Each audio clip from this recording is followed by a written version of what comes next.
దీనికి ముందు 2 షార్ట్లు పెట్టానండి, మీరు కంటిన్యూగా చూస్తూనే ఉంటారు. ఎల్లెరగడ్డని ఫస్ట్ తొక్క తీసేసి మ్యాష్ చేసి దాంట్లో చక్కెర పాలు కలిపామన్నమాట. ఇవి ఎక్కడ పడితే అక్కడ పండదు, భూమి లోపల ఆల్మోస్ట్ ఒక 10 ఫీట్స్ లోపలికి వెళ్ళిన తర్వాత అక్కడ పండుతుంది అనమాట. అది కూడా దసరా నుండి దివాళీ వరకు మిక్స్ చేసేసాను. ఎంత కమ్మగా ఉంటుందంటే సంవత్సరం అంతా వెయిట్ చేస్తాం.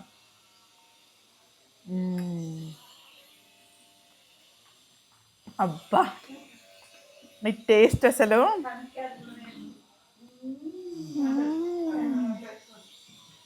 మంచి స్మోకీ ఫ్లేవర్తో, దీని టేస్ట్ చెప్పలేమండి, ఎక్స్పీరియన్స్ చేయాల్సిందే.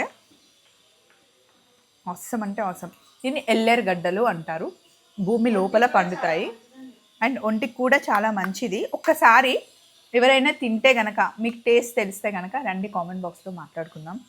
ఇదైతే డైరెక్ట్గా టేస్ట్ చేయాల్సిందే, my all time favourite. Super.